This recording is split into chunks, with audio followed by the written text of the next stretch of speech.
Oh yes, Mary, it was absolutely fantastic. I don't know about you, but I was certainly ready for a break when we broke up at the end of last term. And I just love the Easter holidays. It's one of my favourite holidays because the clocks go forward, it's getting lighter in the evenings, and didn't we have amazing weather? Absolutely gorgeous sunny weather.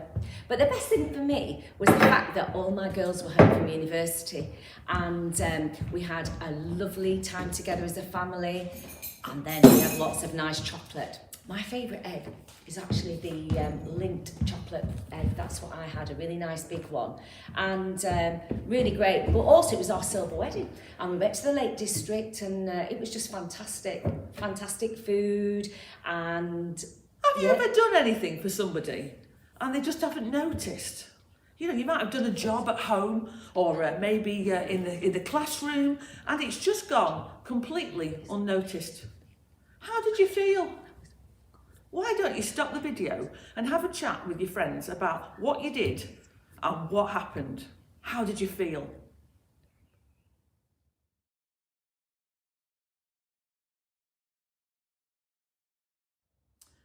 We like to be noticed when we do something kind or thoughtful, and we enjoy the praise. But there will be lots of times when what we do goes completely unnoticed and we won't get any thanks or any praise. How many of you actually thanked the person this morning that gets your uniform ready? Or who made your breakfast or your packed lunch? Or maybe the person that always makes sure that you've got your bed made? Today, we're going to be thinking about some people who have gone unnoticed, but who carried on doing what they were doing simply because they knew it was the right thing to do. And we often call these people unsung heroes. And there are lots of unsung heroes in the books that we read and in the films that we watch. Characters who help the main hero, but without whom the stories would have had very different endings if they'd not done what they'd done. Like Nigel, the pelican from the film Finding Nemo. Now he offered to help Marlin and Dory, who had lost their son. He offered to give them a lift and find Nemo. And even though he was a pelican and he absolutely loved fish, he didn't swallow them.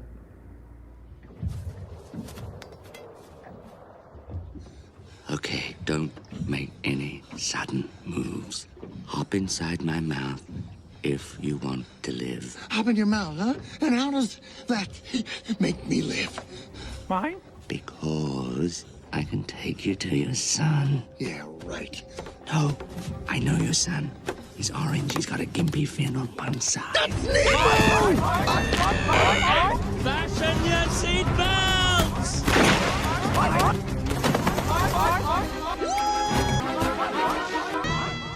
What about Abu in Aladdin? He crept into the cell where Aladdin was locked up because he'd been stealing bread, and he freed him.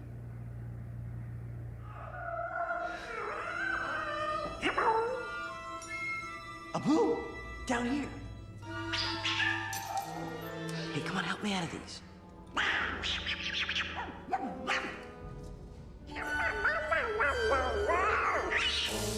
Hey, she was in trouble. She was worth it. Don't worry, Abu, I'll never see her again. I'm a street rat, remember? And there's a law. She's got to marry a prince. She deserves a prince. When you think of the film Finding Nemo, you don't think about Nigel as being a hero.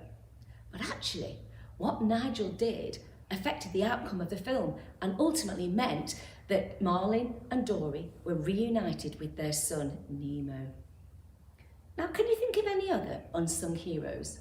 Why don't you pause the video and have a think of unsung heroes that you can think of that you have seen in films or read about in books?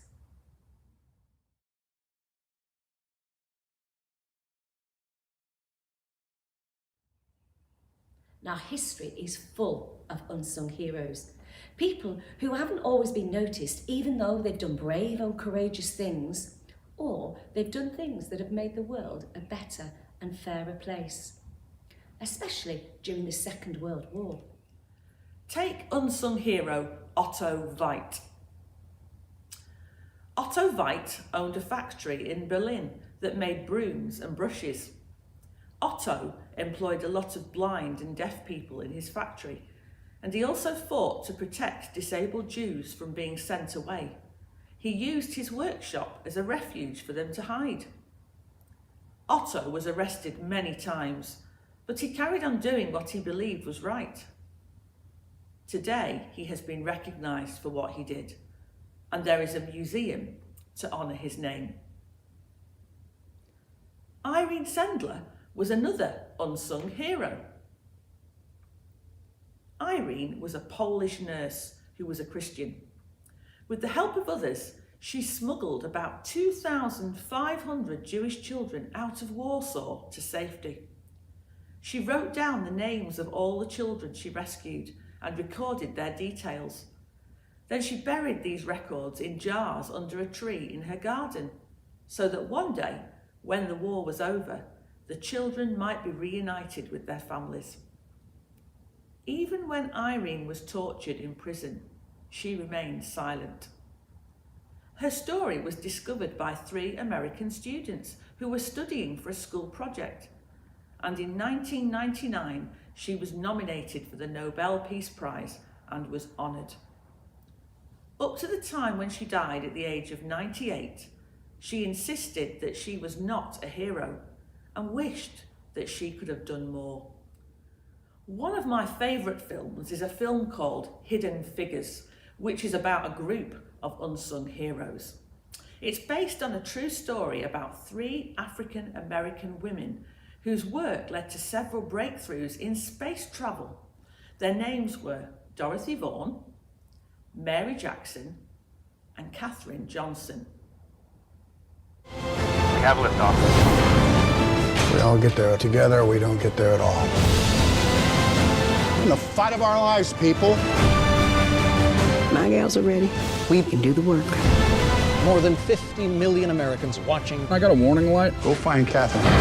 Colonel Glenn. There's a real fireball outside. It's getting a little hot in here. They were courageous and kept going even though they had many things and many people against them, including having to walk nearly a mile to use the toilet every time they needed it because they were black women and couldn't use the toilet that was on site. Eventually, their work was recognised, and today, mathematicians and engineers working at NASA continue the work that the Hidden Figures started. And yes, there are lots of unsung heroes in the Bible too. People who, if they hadn't done what they had done, Bible history would have been very, very different. Without our hero today, Moses wouldn't have even been born. God's people, the Israelites, were living in Egypt, where they were very successful and were becoming a great nation. Then a new king came to power, and he was afraid of the Israelites because there were so many of them. He thought they would fight him to take over his land, so he made them slaves. He put them to work to build new cities. But the more the Israelite people were treated badly by the king, the more they multiplied and grew stronger and stronger. The king hated them so much that he told the Israelite midwives to kill any baby boys that were born.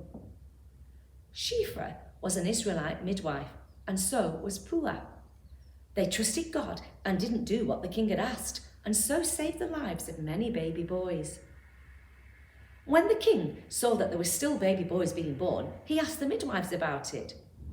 "Israelite babies are born before we even arrive," said Shiphrah.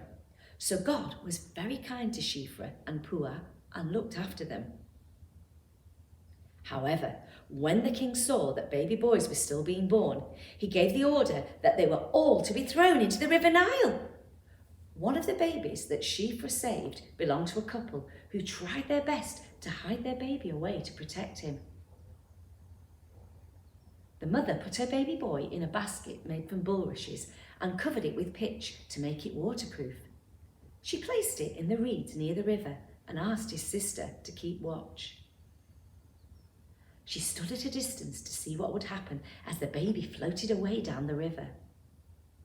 Downstream, the daughter of the king came to wash herself in the river. She spotted the basket and asked her servant to fetch it to see what was inside. And when she saw the baby in the basket, she was filled with love for the child and realised that it must be an Israelite boy. "I shall call him Moses," she said, "because I drew him out of the water." The name Moses means to draw or pull out. His sister, who was watching everything, nervously approached the princess and said, "Would you like me to find a nurse for you to care for the baby?" The princess said that she would, and so off went his sister to find her mum. Moses grew up as the son of the Pharaoh in the royal palace. His life had been saved by Shiphrah, and because of her actions, Moses went on to become one of the great leaders of the children of Israel. There are only 7 verses in the whole of the Bible about Shiphrah and Puah, but their actions had massive implications, and they are just 2 of the Bible's unsung heroes. What can we learn from today's story about Shiphrah? Well, the name Shiphrah means fair, and Shiphrah certainly lived up to her name, bravely making life fairer for the Israelite people and allowing their baby boys to live rather than carrying out what the king had asked her to do. She was courageous. She trusted God, even though it meant going against the king, because she knew it was the right thing to do. And what she did not go unnoticed. God noticed. God always notices. God is not unfair. He will not forget the work you did or the help you gave. We can find that verse in a book called Hebrews. Although it's nice to be thanked or praised for what we've done, it's much more important to do the right thing.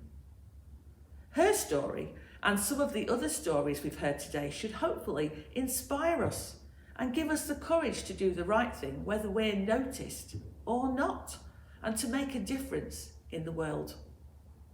We all have a part to play. It's time to talk to God. And if you'd like to join me in my prayer, then listen to the words that I say and then say, "Amen, I agree," if you'd like to make it your own. Otherwise, just think about the stories that we've heard today. God, thank you for all the unsung heroes throughout history who have helped others and fought to make this world a better and fairer place. Thank you for Shiphrah and Puah, who bravely did what was right. Help us too to be willing to do the right thing, the fair things, the kind things, whether we're noticed by others or not, and to remember that you always notice. Amen.